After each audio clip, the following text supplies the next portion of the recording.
This is Democracy Now!, democracynow.org, The War and Peace Report. I'm Amy Goodman.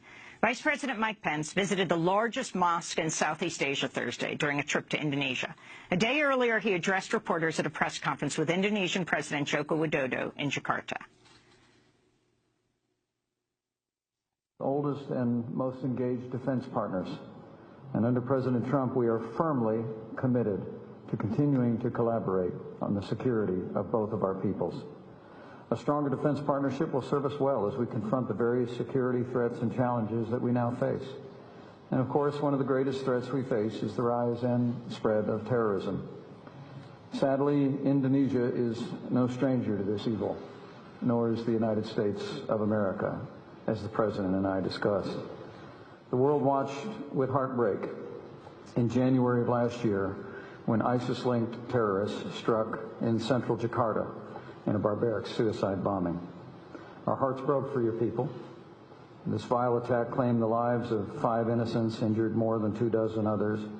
What I can assure you and the people of Indonesia is that you had the condolences and the prayers of the American people as you confronted this tragedy. While Vice President Mike Pence railed against ISIS-linked terrorism, a shocking new expose by longtime investigative journalist Alan Nairn has revealed backers of Donald Trump in Indonesia have joined army officers and a vigilante street movement linked to ISIS in an attempt to oust Indonesia's democratically elected president. Writing in The Intercept, Nairn reveals Indonesians involved in the coup attempt include a corporate lawyer working for the mining company Freeport-McMoran, which is controlled by Trump advisor Carl Icahn. Video has even emerged showing the lawyer at a ceremony where men are swearing allegiance to ISIS. According to Alan Nairn, 2 of the other most prominent supporters of the coup are close associates of Donald Trump: Fadli Zon, the vice speaker of the Indonesian House of Representatives, and Haritano, Trump's primary Indonesian business partner, who's building 2 Trump resorts, one in Bali and one outside Jakarta. Nairn's article is making waves in Indonesia. The Indonesian military is threatening legal action against the news portal Tirto.id after it published a partial translation of the article and ran a profile about Alan Nairn.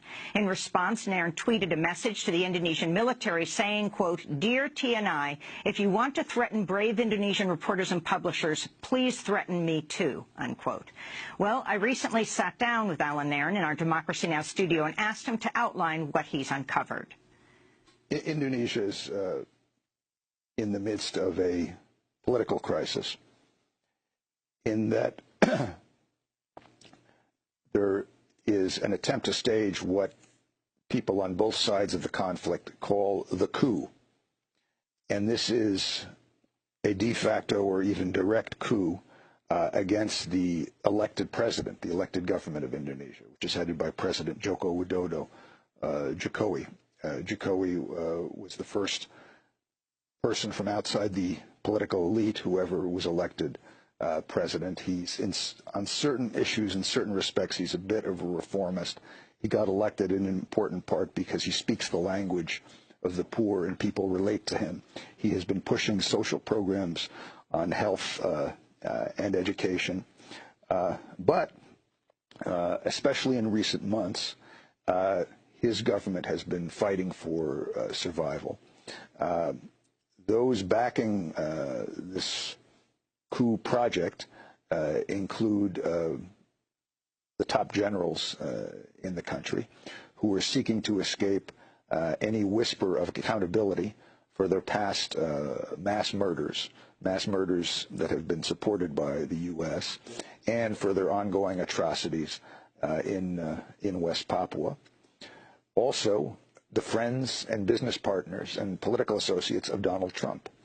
The local Trump people in Indonesia, including his top political backer, the politician Fadli Zon, including his local business partner, Haritano, and others, have been funding and backing this coup movement. The instrument they have been using is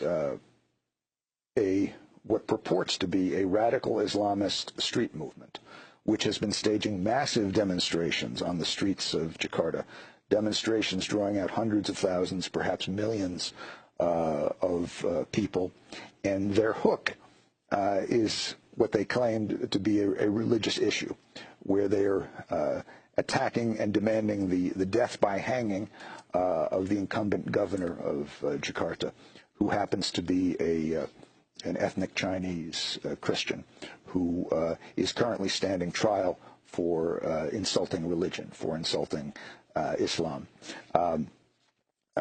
And he could actually be sent to prison. And he's also currently standing for re-election. But this Islamist street movement is, in a sense, a front for the real powers, the real interests, which are trying to use the demonstrations and the attacks on Governor Ahok, that's his name, Ahok, to bring down the government of President Jokowi. I know this because for much of the past year, I've been talking to people within the Jokowi government and also people within the coup movement, and they've been describing what's happening as it goes along. The group that they are using to front the street demonstration is called the FPI. The FPI is what are known in Indonesia as preman, street thugs. They were created by the Indonesian army and police shortly after the fall of Suharto in order to do killings. U.S.-backed dictator. Yes, in order to do repression and, when needed, killings on behalf of the army without the army having to take responsibility for it. And they would do it under the banner of radical Islam, kind of diverting attention from the fact of army and police sponsorship behind it. This group, the FPI, has been implicated in attacks on mosques. They frequently attack Islamic religious denominations that they do not agree with, attacks on churches, and murders, one of which in spectacular fashion was videotaped, and their mob is seen beating and kicking to death a man who's lying face down in the mud. They openly call for the hanging and murder of various politicians who displease them.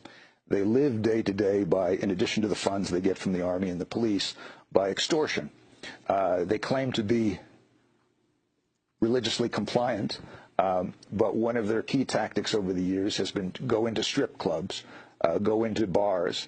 If the owners haven't been giving their weekly payoff to the FPI in a timely enough fashion, breaking the place up with heavy sticks, then taking the liquor and drinking it or reselling it. I mean, this is famous on the streets of Jakarta. Everybody knows about this. Another of their big activities has been evicting the poor. They would be rented out to army, police, rich developers, landlords, in order to violently evict poor people so that their homes could be demolished and used for other purposes.